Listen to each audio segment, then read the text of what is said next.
Congresswoman Marcy Kaptur with us on the Talk Back this evening, and we appreciate it. I'm sure you're very busy these days. I want to start with the redistricting, because you seem to be right in the center of it all. Really? All right, be honest with me. Do you think the Republicans went after you when it comes to the redistricting? Well, I think they went after Ohio, and we were collateral damage, because in a state that votes 50-50 in presidential elections, they hope to win 12 seats out of 16, which is 75% in a state that votes 50-50. No, 50-50. So, unfortunately, they didn't treat Northern Ohio with any respect at all. They cracked every county, including my home county of Lucas, but they did the same to Cuyahoga and every county in between. But every single Republican serving in Congress today, their home county and their home community was left whole. Interesting thought, interesting thought. And the maps are so vague these days, it's kind of tough to pin down. Some of your offices and even your home were almost out of your district. I mean, right. It was that close. They drew the line right outside the back door at Reynolds Road. I mean, they didn't include our church. They didn't include some other very important places in our family's life. But all over Ohio, it wasn't just this district. They broke precincts. They broke county lines at historic levels, but for their own. Okay, so you may have to go in a primary against Dennis Kucinich. Yes, and others like what are your thoughts on that? I mean, they're two heavy hitters going at each other. The district that we currently represent includes 4 of the 5 counties. So I've already represented Lorain, Erie, Ottawa, and Lucas. And the new portion that's drawn in does include part of Cuyahoga County. And he is likely to be in the race as well, but there will be probably many others. So it's just a much longer district, and it crosses the important line into Cuyahoga County. If you do get reelected, how difficult will it be to have a district that is carved up in essentially what would have been your home county, where you live, and then going into uncharted territory in Cuyahoga?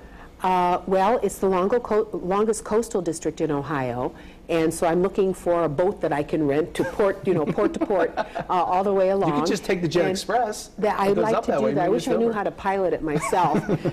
And but it hugs the coast very closely. I've always represented the longest coastal district. Now it just gets a little bit longer. I feel I have the crown jewels of Ohio. Certainly with Lake Erie, certainly with all of our wildlife refuges, with all the communities that dot the lake. I mean, we're talking about a precious natural resource with Lake Erie. I've always been involved in Lake Erie issues, and I know the maritime industry's concerns.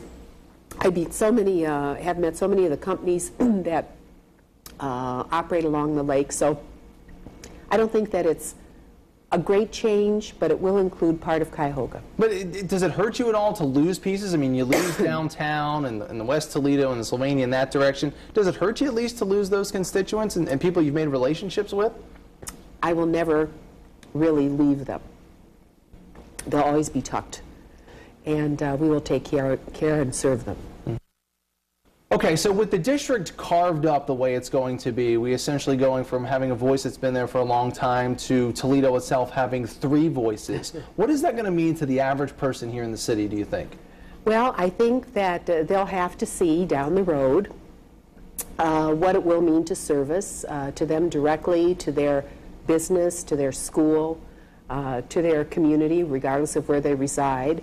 And I will always serve those who live here and do my best to express their interests and to fight on their behalf. The district that we have includes a major share of Lucas County's central portion, but then it goes all the way into the northern part of Ottawa, Erie, Lorain, and Cuyahoga counties as well, and the Lake Erie Islands. So are we better or worse right now than we were a year ago? I think any time you crack natural communities of interest, it is not a good thing. And that happened to Northern Ohio. Other parts of Ohio were really spared that kind of mincemeat carving up. And I think if you look statewide, when you have a state that votes 50% Republican, 50% Democrat, but you come out with a plan that gives one side 75% and maybe more, I think most people would say, you know what, that's not a fair deal. All right, Congresswoman, we thank you very much for your time. Best of luck as you head back to Washington. And that's your Talk Back.